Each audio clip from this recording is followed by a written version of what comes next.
gong number one, the pendulum. I'm gonna tell you everything that I know about it, the details, why I'm doing it this way, and you're gonna jot it down. And then sometime later today, by today, just in bullet points, you don't have to describe each and everything that I say, but just write it down. And you can put it on the WhatsApp. Okay? We put it out there so everybody knows what to do. And then eventually I'll do a video on the pendulum, so it'll correlate to that. Okay? So let's talk about the pendulum in terms of the physical side of it. You're always standing upright and straight, but you're not rigid. It's important to know that we do, especially the pendulum. You're straight and upright, but you're not rigid. Rigid, you're very tense to try to be straight, almost like a soldier. A soldier is upright, they're straight, but too tense. You want to stand in a bow-like stance. The bow-like stance means that your Mingmen, your tailbone, is constantly expanding. Okay, so it gives you that bow-like stance. Okay, that's very important to remember.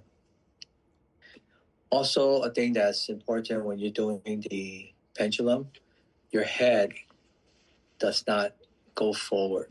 Okay, there's a tendency. A lot of people don't know this, but if I do from a side view, the head, it goes out, and Sifu Chen sometimes makes fun of us like a turtle. you don't go out. It needs to go in. Okay, the chin needs.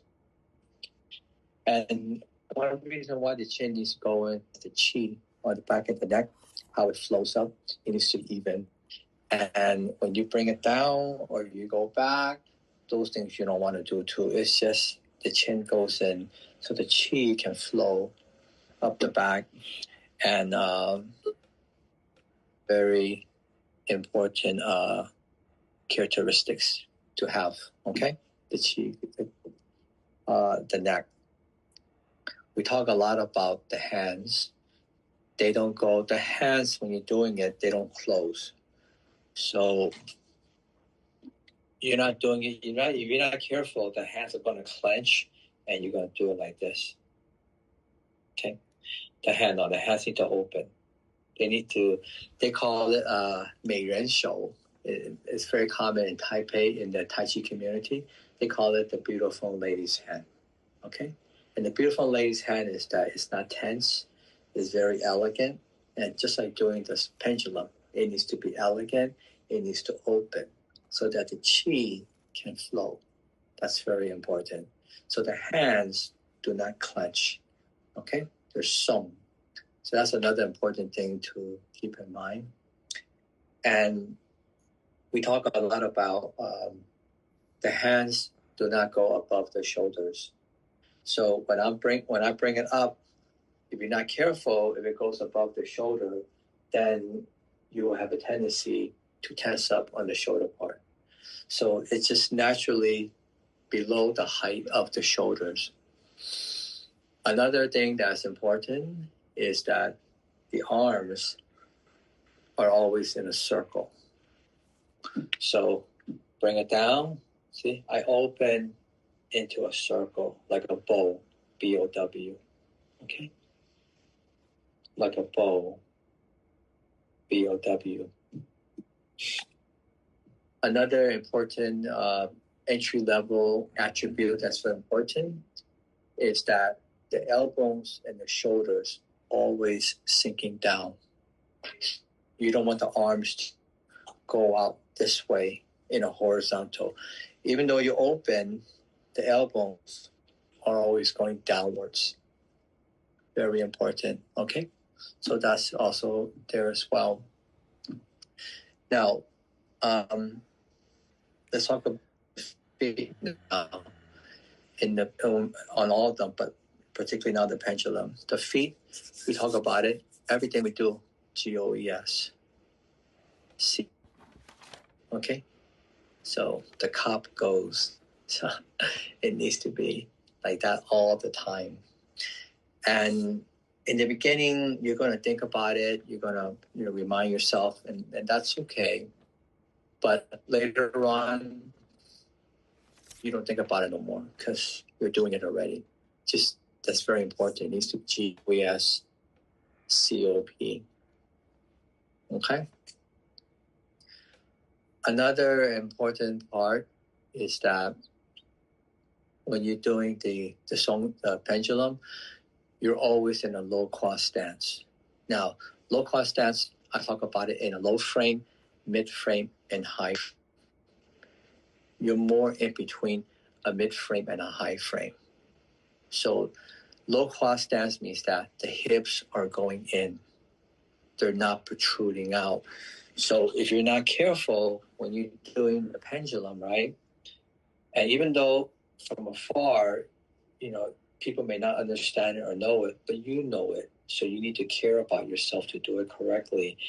If the hips go up, if they go out like that, it can still look very perfect to some people that are not sure what you're doing.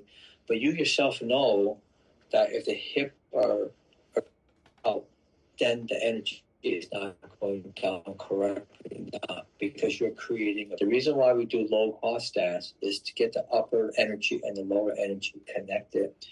So when you're doing the pendulum, you create space. You bring in the hips. Now the hips are always in a low cross stance all the time. Okay, so the hips go in. Another part that's very important when you're doing the pendulum, and this is very important, you do not bobble up and down. 不能起伏. So you don't go down and now I'm standing up. I go down and now I'm standing up.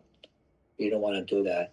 So once you get into your low cross stance, the ceiling doesn't rise, the floor doesn't push you down, right? Everything is in that one level. And you're constantly keeping at that level. So that's another important aspect. Okay?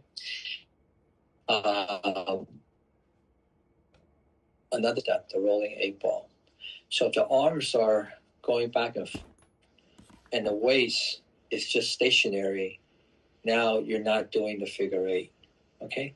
So you're constantly doing the figure 8 when you're doing pendulum. See? One is going down, one is coming up. Then the energy transfers. One is going down, one. So you're constantly feeling that. Okay? Another detail is that you're doing the inside formula. The gong ding is always in the center. So I'm not moving the gong ding to the left. I'm not moving the gong ding to the right. What goes to either side is energy and gravity. The center is like a vortex. It goes up, it goes down. So it's constantly, the right and left side is like two swinging doors. Because you're doing the figure 8, the door goes like this, the door goes like that, and everything is within small perimeter. Okay? That's you're constantly doing that at all times. Okay?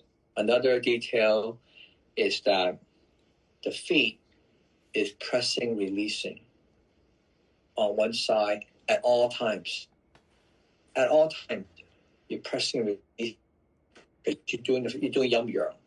There's yum yang in the pendulum. The yum yang is that when you're on one side, you're on yang, the other side is yin. Then now you transfer the energy, transfer internally. You're not shifting. Inside formula, energy, gravity goes to this side. So you're constantly doing that at all times. Okay? Another detail that's crucial in the bigger picture, the arms, you're learning how to free your arms. Everything is moving as one unit right now. So when I sink, one arm goes down, one arm goes up. And you're constantly doing that. So it's constantly kai he, right? Gathering. Now you're expanding, right? See? You're constantly kai he. Kai he. Kai he. In kai, we're receiving. In he, we're releasing. Okay? That's constantly playing out. And